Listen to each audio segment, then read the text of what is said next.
That kind of blows my mind that somebody just go through 5 husbands.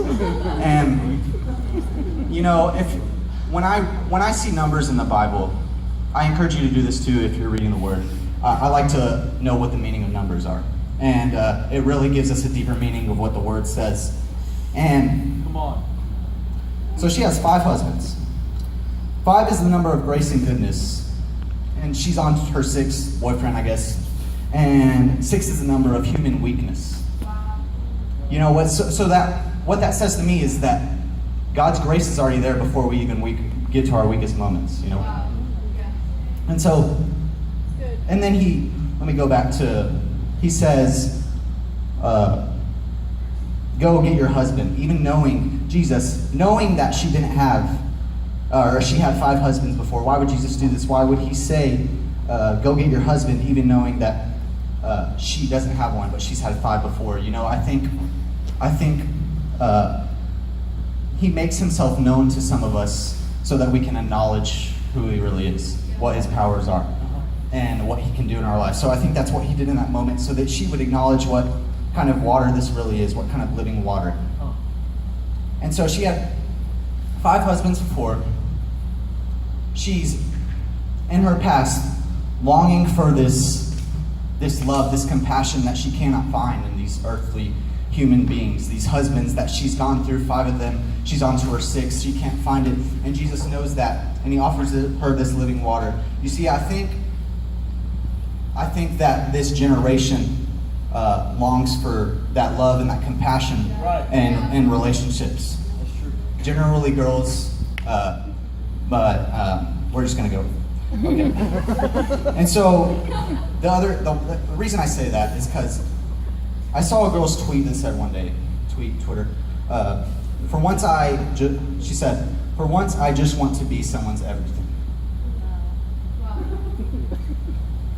You know, I don't know about you, but you're always Jesus' everything. Yes. Come on now. And Good word. let me talk to the girls for a second. You look for this beauty, this longing in all these imperfect beings. You look for your worth in somebody that cannot give it to you. So no matter what words they say to you, you're never going to be worthy enough if you're putting your worth into that. Yeah. Good. Okay? And so ultimately it's going to fail. It's going to fail if you're putting your worth into what this imperfect being says. Because what you need to focus on is what he already said to you, what you already are. And so,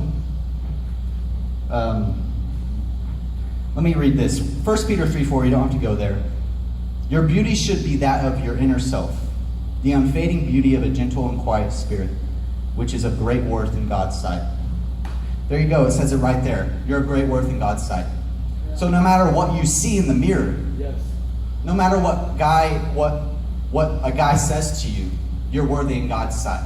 That's right.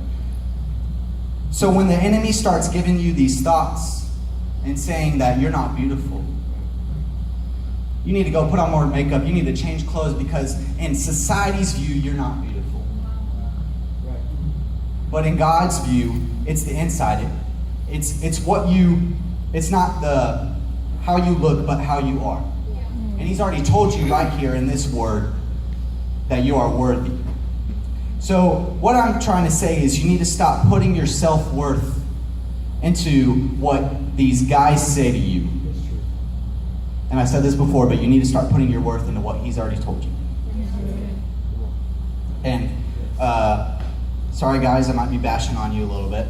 So you're like, why are you doing that? Well, I'm not saying that somebody can't be in a relationship. I'm just saying you need to be strong before you get in a relationship. You don't need to rely on that other person to give you the happiness and the satisfaction that he's already given you. Because if you don't know the title of my sermon, only Jesus can satisfy.